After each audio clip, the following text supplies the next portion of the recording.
Hello students, good morning. आप सभी लोगों का सेकेंडरी स्कूल यूट्यूब चैनल पर स्वागत है। हम लोग मैथमेटिक्स और केमिस्ट्री की क्लास अभी रेगुलर कर रहे थे, तो इस कड़ी में हम लोग फिर से केमिस्ट्री पढ़ने के लिए उपस्थित हुए हैं, जिसमें हम लोगों ने पिछले क्लासेस में केमिकल रिएक्शन और इक्वेशंस के बारे में पढ़ रहे थे, जिसके कुछ टाइप्स होते हैं। जैसे मैंने 5 टाइप्स बताया था। पहला टाइप बताया था कम्बिनेशन रिएक्शन, विच मीन्स 2 और मोर एलिमेंट या मॉलिक्यूल्स के कम्बिनेशन से जो कोई प्रोडक्ट बनता था, कम्बिनेशन रिएक्शन के अंडर आता था। दूसरा बताया था मैंने डीकम्पोजिशन रिएक्शन। उसके बारे में हम एक एक्टिविटी के द्वारा समझते हैं कि किस तरह से, जिसका कमर्शियल नेम परहैप्स तुतिया बोलते हैं इसे, आयरन सल्फेट या फेरस सल्फेट इसको कहा जा सकता है, जिसका केमिकल फार्मूला होता है FeSO4 आयरन सल्फेट। कहता है कि 2 ग्राम आयरन सल्फेट को लेते हैं एक ड्राई बॉइलिंग ट्यूब, विच में सूखे यानी कि जिसमें पानी की मात्रा या नमी की मात्रा ना हो, बॉइलिंग ट्यूब, एक ऐसा ट्यूब जिसमें उसे बॉयल किया जा सके, गर्म किया जा सके, उबाला जा सके, क्योंकि इसमें ऑलरेडी फेरस सल्फेट के रिएक्शन में ऑलरेडी वाटर का जो मॉलिक्यूल्स है वो मौजूद होता है। इसलिए हम लोग जो ट्यूब लेते हैं, परखनली लेते हैं, वो सूखा लेते हैं और उसके बाद उसके कलर को हम लोग ऑब्ज़र्व करते हैं कि किस प्रकार का उसका कलर है, पहले देख लेते हैं। नेक्स्ट पॉइंट क्या करते हैं कि उस ट्यूब को किसी चिमटे से पकड़कर, अर्थात टंग से पकड़ करके हिट करते हैं किसी बर्नर के ऊपर या स्प्रिट लैम्प के ऊपर, और उसके बाद कलर को हम लोग देखते हैं। और साथ ही कलर को देखने के साथ साथ उसके गंध को महसूस कर सकते हैं कि किस प्रकार का गंध निकलता है। इसे एक फिगर के द्वारा भी हम समझा देते हैं कि किस प्रकार से वो गर्म करने के बाद परखनली से गैस रिलीज़ होता है।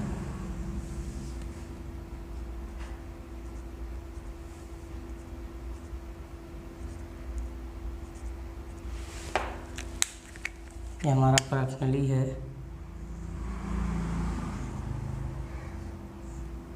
ये हमारा चिमटा मान लीजिए टंग से, जिसके द्वारा हम इसे पकड़ करके फ्लेम के सामने अर्थात आग के सामने इसे ले जा सकते हैं।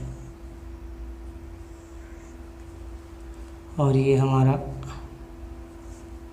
लैंप है, बर्नर जिसे कह सकते हैं हम लोग, या स्प्रिट लैंप।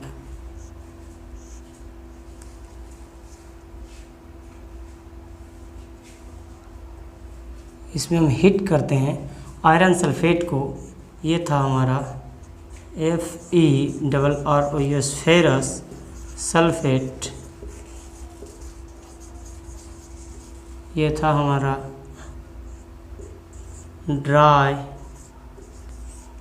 परखनली ट्यूब बोलते हैं इंग्लिश में इसे, ड्राई ट्यूब था। ये हमारा स्प्रिट लैम्प था, या फिर बर्नर बोला जा सकता है इसे, बर्नर या स्प्रिट लैम्प। जब हम लोग इसे हिट करते हैं तो इससे कुछ गैसेज बाहर निकलती है तथा इसके कलर में परिवर्तन हो जाता है और पानी सूख जाता है।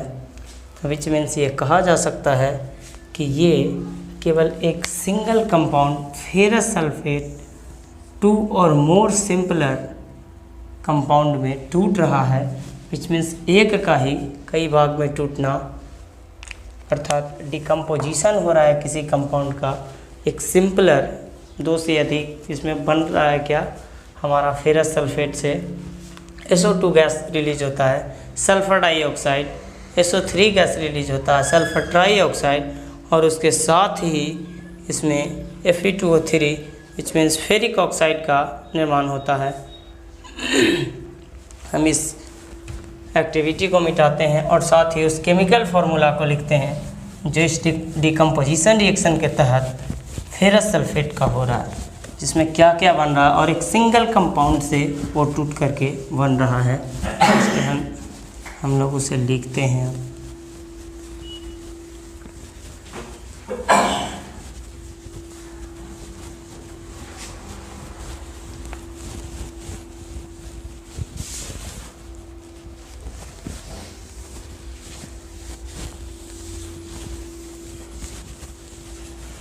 अभी हमने बोला कि फेरस सल्फेट है हमारा ये, और फेरस सल्फेट को हम लोग डीकम्पोज करने जा रहे हैं। फेरस सल्फेट का मतलब होता है FeSO4, और ये जब हीट किया गया तो ये बना iron oxide Fe2O3 plus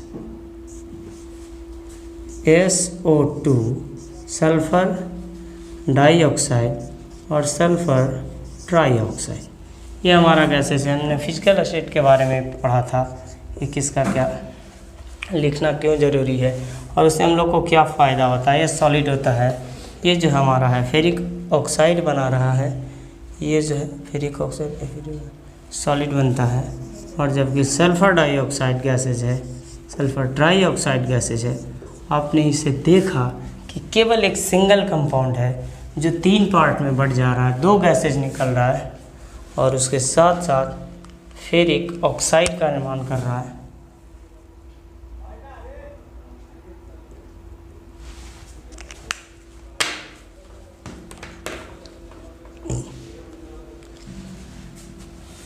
dry boiling tube था ये दोस्तों, बॉइलिंग ट्यूब था।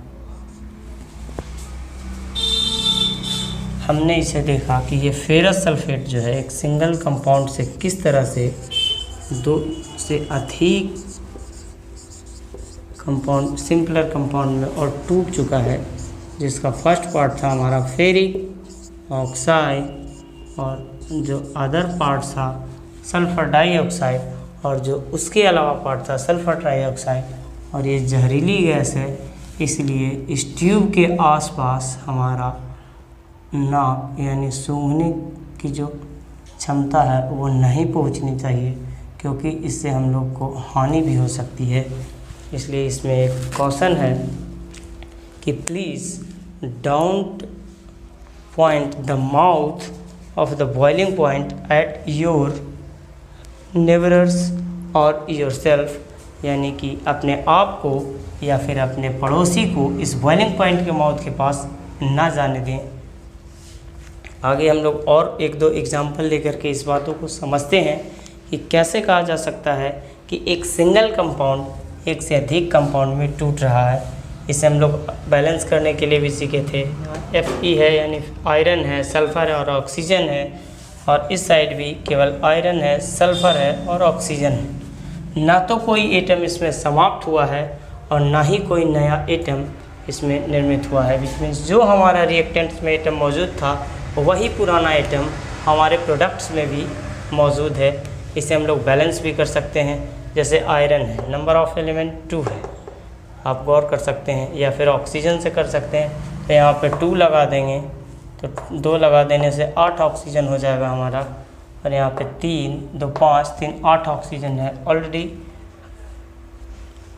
बैलेंस हो चुका है। उसके बाद सल्फ़र 2 है, यहाँ पे हमने 2 रखा था, सल्फ़र भी हमारा मेंटेन हो चुका है, अर्थात यहाँ पे केवल 2 लगा देने से ये एक बैलेंस्ड इक्वेशन बन जाता है। 2 आयरन 8 ऑक्सीजन, 3 2 5 3 8 ऑक्सीजन, और साथ ही सल्फ़र 2, यहाँ भी सल्फ़र 2। ये हमारा एक बैलेंस इक्वेशन बन चुका है।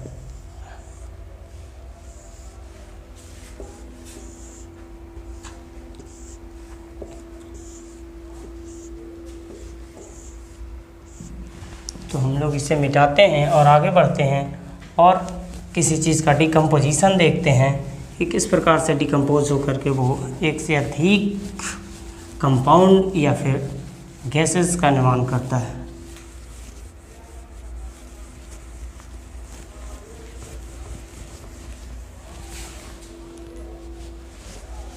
देखिए, चूना का नाम हमने सुना होगा या आप लोगों ने भी सुना होगा। CaCO3 कैल्शियम कार्बोनेट, उसको किस प्रकार एक से अधिक कंपाउंड में तोड़ा जा सकता है और हीट दे करके वो कैल्शियम ऑक्साइड और कार्बन डाइऑक्साइड गैस देता है CaCO3, और इसको चूना भी बोलते हैं, और ऐसे कैल्शियम कार्बोनेट भी बोला जाता है।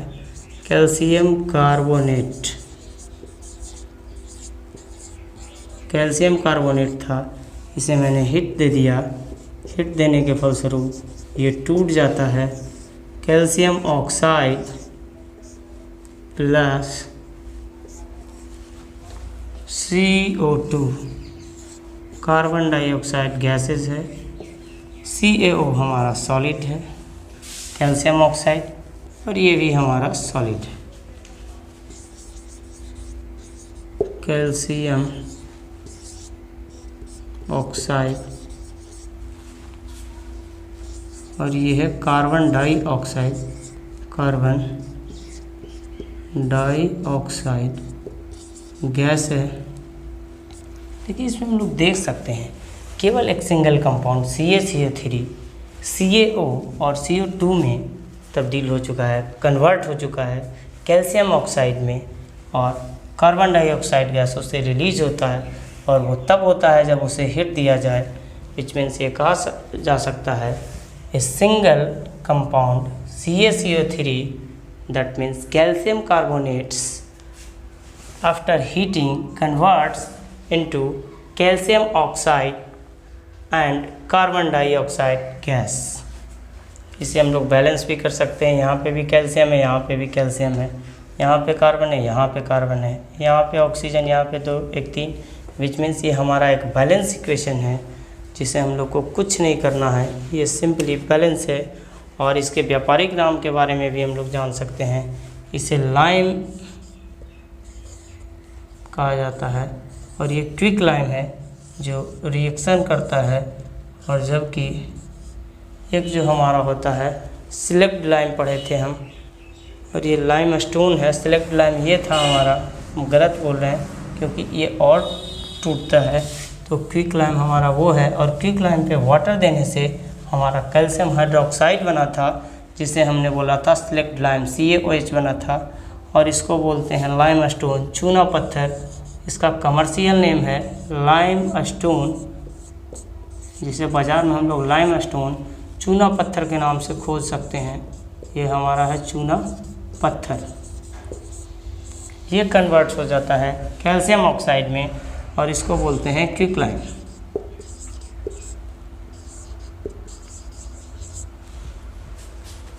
ये था कमर्शियल नेम इन दोनों चीज़ों के।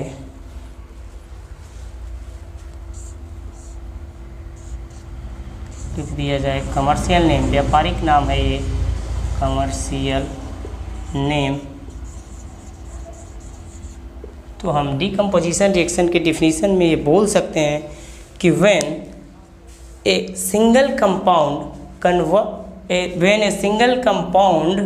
कन्वर्ट्स इनटू 2 और more than 2 simpler compound after heating is known as decomposition reaction।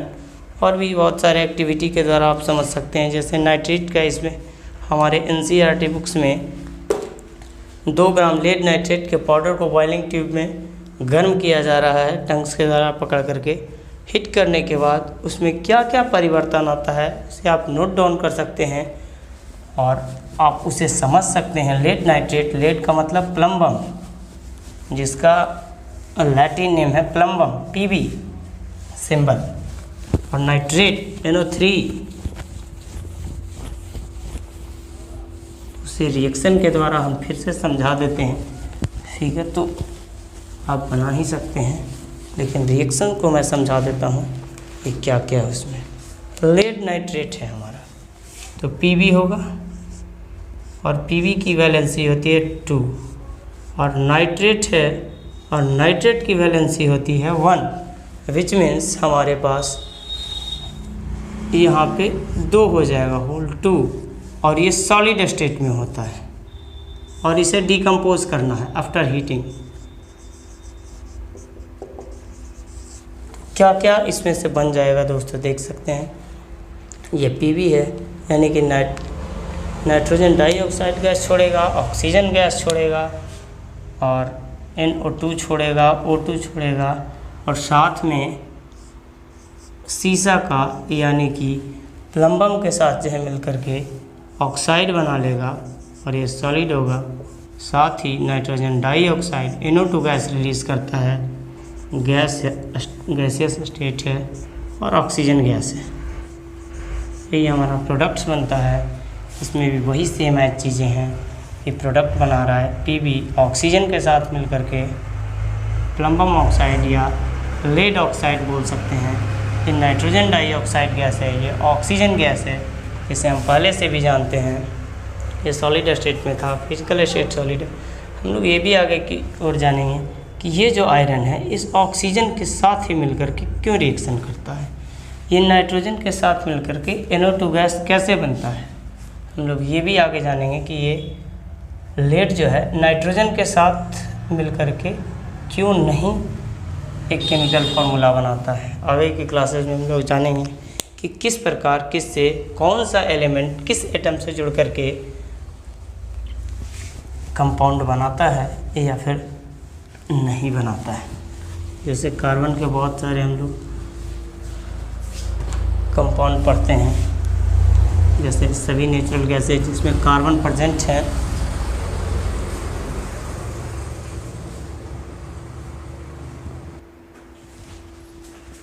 तो आगे और भी एग्जांपल हम लोग ले सकते हैं, जैसे बहुत सारे एक्टिविटीज़ कर सकते हैं हम लोग, जैसे कि सिल्वर क्लोराइड को लिया जा सकता है एक चाइना डिस्प्लेट में, इसके 1-2 ग्राम को लेकर के हम लोग सनलाइट में रख सकते हैं और उसके बाद उसमें आने वाले चेंजिंग्स, उसमें क्या क्या मॉडिफिकेशन आता है, कलर्स है या फिर उसके स्मेल हैं, उसके बारे में हम लोग देख सकते हैं। उसका रिएक्शन जो होगा, सिल्वर बोला मैंने, और सिल्वर का जो लैटिन नाम है अर्जेंटम है, Ag से लिखते हैं।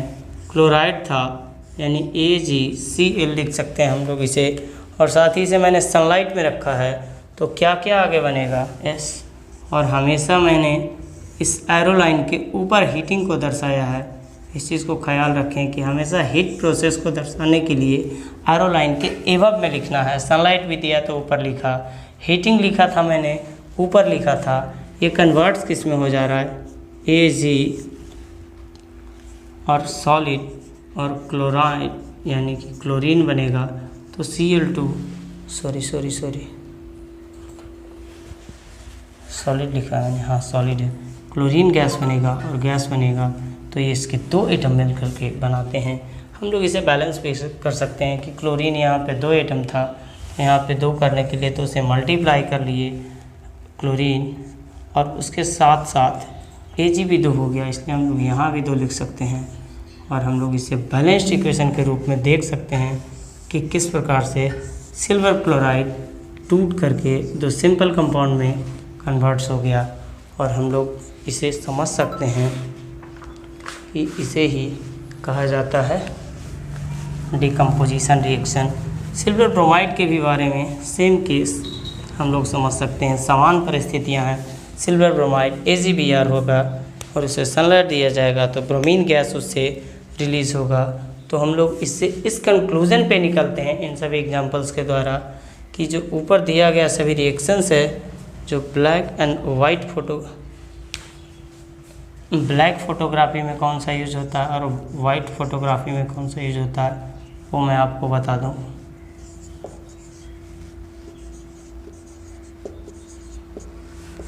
वाइट फोटोग्राफी में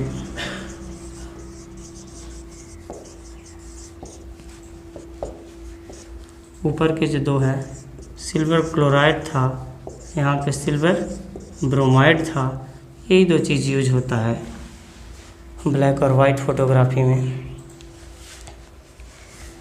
यानी कि इस डिकम्पोजिशन रिएक्शन को किसी न किसी रूप में एनर्जी की ज़रूरत है, या तो उसे हीट दिया जाता है या फिर वो सनलाइट के प्रेजेंस में होता है। यानी कि ये हमारा जो है डिकम्पोजिशन रिएक्शन वो जो है टेकिंग एनर्जी लिखा जा सकता है, या फिर इसे दूसरे भाषा में हम लिख सकते हैं कि decomposition reaction require energy either in the form of light, heating, sunlight या इलेक्ट्रीफाई और ब्रेकिंग डाउन द रिएक्टेंट्स। और उसके फलस्वरूप वो जो है हमारे रिएक्टेंट्स को तोड़ रहा था और उससे नए नए सिंपलर कंपाउंड बनाते जा रहा था। यानी कि ये जो है टेकिंग हीट था, इसलिए इसे हम लोग कह सकते हैं कि ये जो है इंडोथर्मिक रिएक्शन है, ENDO इंडोथर्मिक थर्म का मतलब होता है टेम्परेचर से जुड़ा हुआ। एंडोथर्मिक रिएक्शन,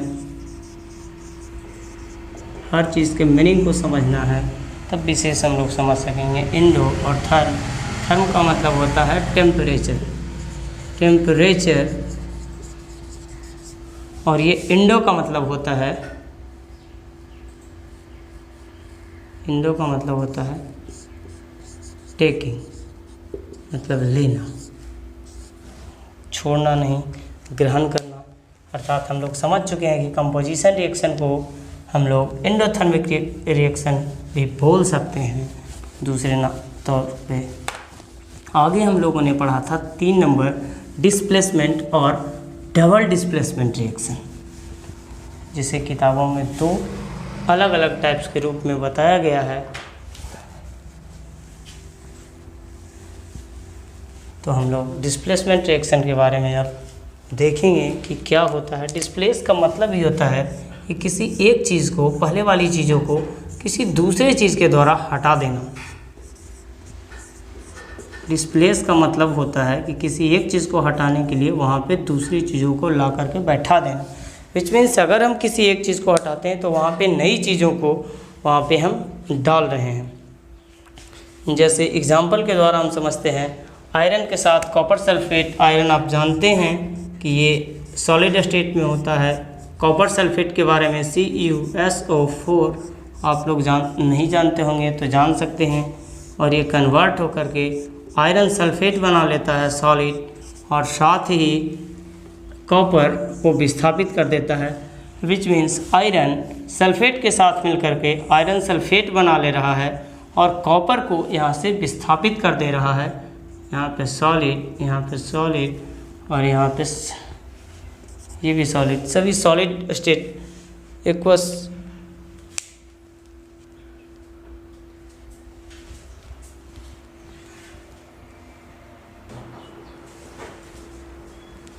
हम यहाँ पे देख सकते हैं कि iron removed copper sulphate and takes the place of copper and mix ferrous sulphate या आयरन सल्फेट बोल सकते हैं हम लोग। इसे एक्वस स्टेट में ये है, ये सॉलिड स्टेट में मैंने लिखा था, जो नहीं हो सकता क्योंकि इसमें जो है वाटर मॉलिक्यूल्स भी अवेलेबल हैं, और वाटर मॉलिक्यूल्स के साथ जो होता है उसे हमने जाना था कि इसे एक नए स्टेट, एक्वस स्टेट के रूप में हम लोग लिख सकते हैं। फिर जिंक के साथ भी यही है, जिंक जो है कॉपर सल्फेट के साथ मिल करके आएगा, और जिंक भी हमारा सॉलिड स्टेट में होता है, लिख सकते हैं हम लोग जिंक, और जिंक सॉलिड स्टेट में होता है। और यहाँ पे देख सकते हैं CuSO4, ये जो है एक्वस, और जो सल्फेट है वही एक्वस है, तभी तो यहाँ जा कर के आगे ये जिंक सल्फेट बनाता है और ये एक्वस स्टेट में होता है, क्योंकि जिंक यहाँ पे सॉलिड था यानी कि ये एक्वस हो गया, और साथ यहाँ पे रिलीज़ कर रहा है कॉपर सॉलिड स्टेट में। और आगे हम लोग देख सकते हैं कि ऑलरेडी ये बैलेंस भी है। जिंक जो है, zinc also removed sulphate ion from copper sulfate and takes the place of copper and make zinc sulfate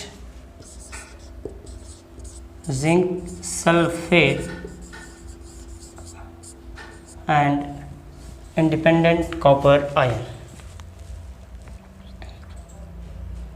Copper sulfate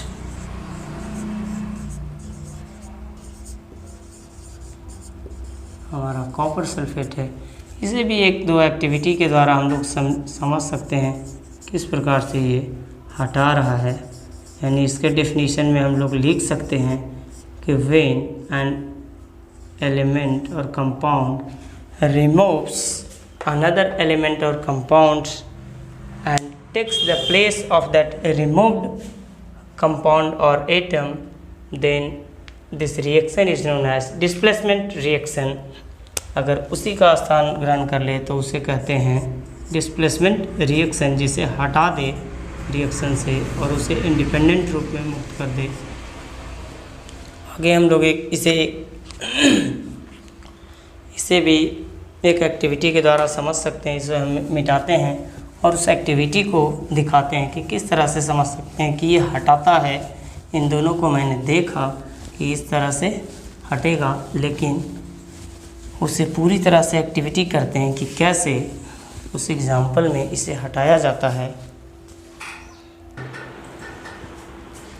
अभी हमने बताया कि इसे भी एक live example which means activity के द्वारा देखते हैं कि कैसे कहा जा सकता है कि इसमें डिस्प्लेस हो रहा है या कोई एलिमेंट नहीं। तो सबसे पहले हम 3 आयरन नेल्स लेते हैं विच मीन्स लोहे की कील लेते हैं और उसे एमरी पेपर, जिसे सैंड पेपर लोग भी बोलते हैं और सिंपल व्यापारिक नाम श्रेयस के नाम से भी जाना जाता है, उसे रगड़ करके रबिंग कर करके साफ़ कर लेते हैं। उसके बाद 2 टेस्ट ट्यूब लेते हैं जिसे ए और बी के द्वारा लिख देते हैं, ए और बी के द्वारा लिख सकते हैं। उसमें मैंने मार्किंग कर लिया ए और बी, तथा दोनों में 10 ml हम लोग कॉपर सल्फेट सॉल्यूशन लेते हैं। उसके बाद 2 आयरन नेल को हम लोग टाई अप कर लेते हैं, बांध लेते हैं एक धागे से अलग अलग, और उसे डुबाते हैं केयरफुली, ध्यानपूर्वक कॉपर सल्फेट सॉल्यूशन में, पहले ए में और दूसरे वाले बी में। पहले वाले को हम लोग कुछ समय के लिए कॉपर सल्फेट के सॉल्यूशन में डालते हैं।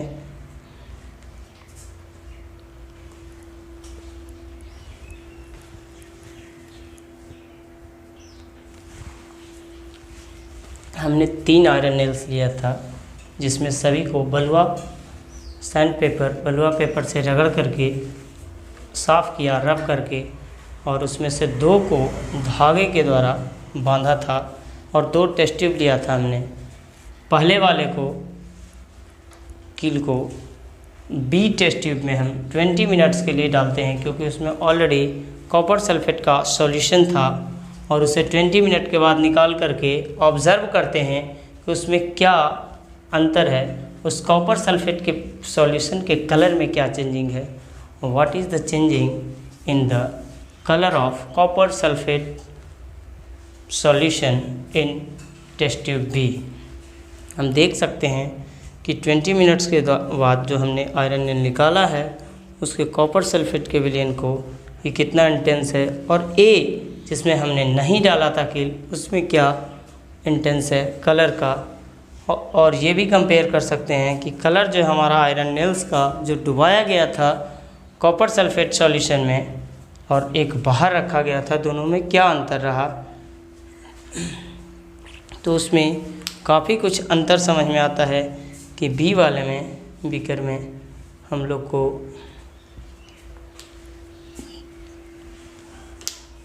कलर साफ़ हो गया है, जिसमें हमने कील डाला था और नहीं डाला था उसमें साफ़ नहीं हुआ है।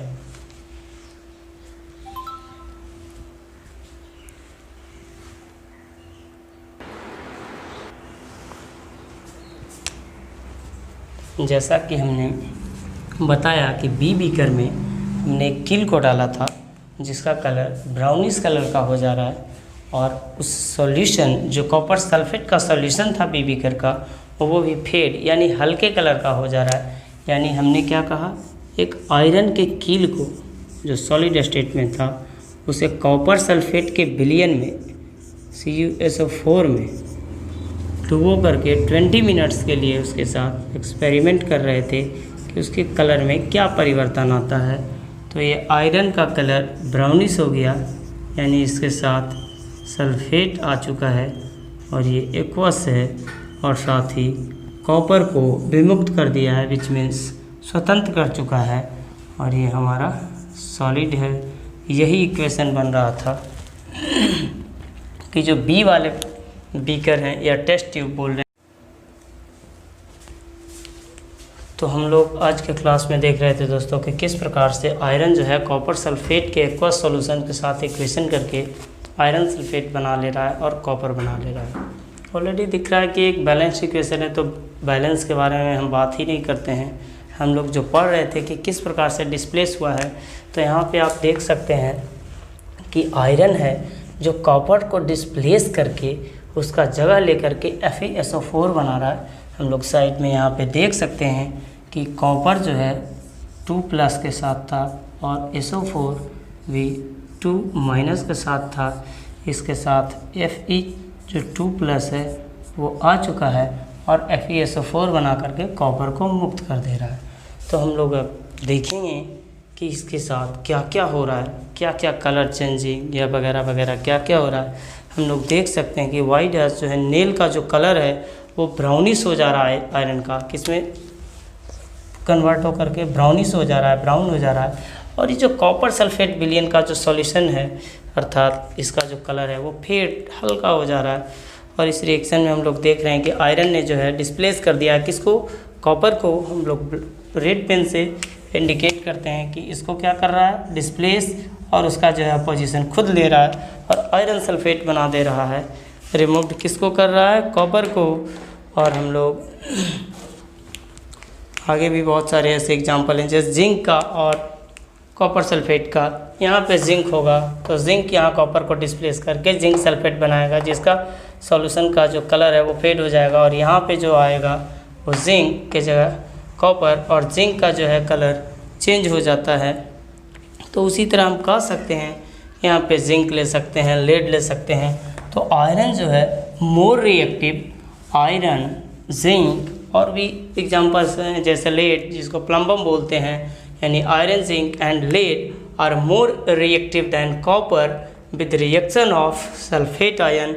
हम लोग कह सकते हैं कि आयरन, जिंक और प्लम्बम यानी कि सीसा कॉपर की तुलना में अधिक रिएक्टिव होता है किसके साथ, सल्फेट आयन के साथ, और उसे डिस्प्लेस करके अपना एक नया एलिमेंट फेरस सल्फेट बना लेता है। मिल करके हम लोग इसे बोल सकते हैं कि फेरस सल्फेट जो है नया आयन बना लेता है और कॉपर को विमुक्त कर देता है। तो दोस्तों आज का क्लास यहीं पे स्टूडेंट्स हम लोग ख़त्म करते हैं आज के लिए।